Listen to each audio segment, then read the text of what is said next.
My name is MC Knowledge. In today's video, I will be talking about the definition of knowledge itself.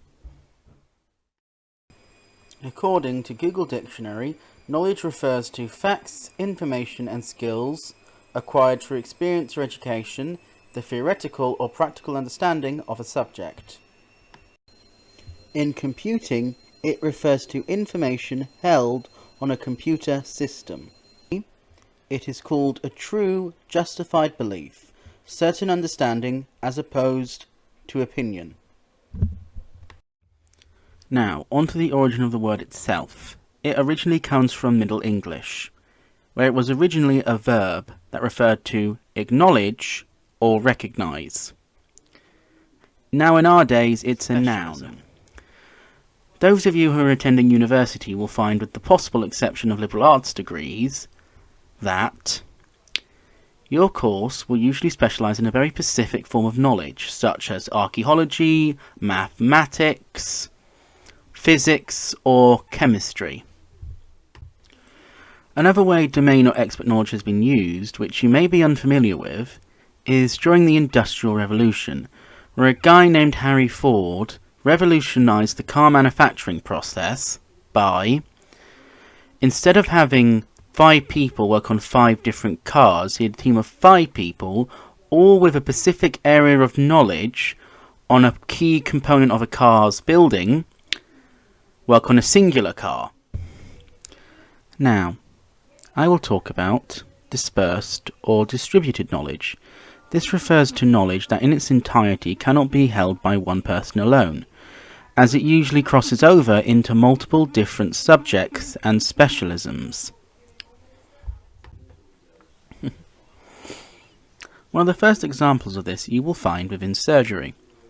In surgery, one type of surgery often requires multiple specialists. To give an example of this, think of heart surgery. In heart surgery, you require a heart surgeon, that much is obvious, but you also require an anesthesiologist. An anesthesiologist is someone who specialises in anaesthetic, painkiller. You will need them to figure out the correct amount to give to the person the surgery is being performed on. Hence, the need for them.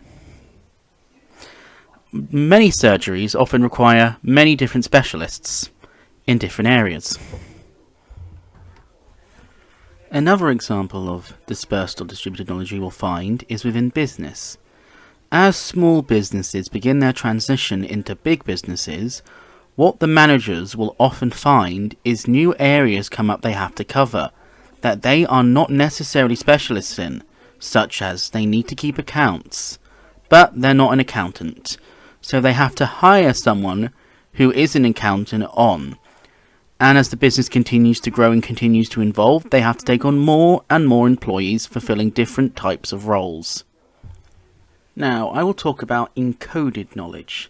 Encoded knowledge refers to knowledge that is represented in the form of symbolic codes. A good example of encoded knowledge in our everyday life is written language itself. Every culture at some point reaches a point where it develops a written language. Written language is a form of encoded knowledge because it's knowledge that is represented through the use of symbolic letters and characters. Another form of encoded knowledge that is important in our society today, and its importance will only increase as we become more and more reliant on technology, is digital data. Digital data counts as a form of encoded knowledge, as it's often stored in our computer systems through a series of codes, often the binary 1 and 0.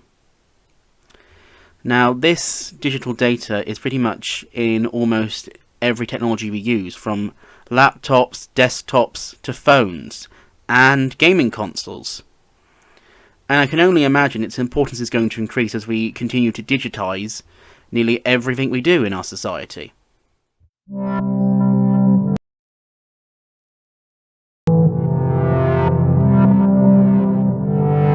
Knowledge is something that has been essential for society since the dawn of time.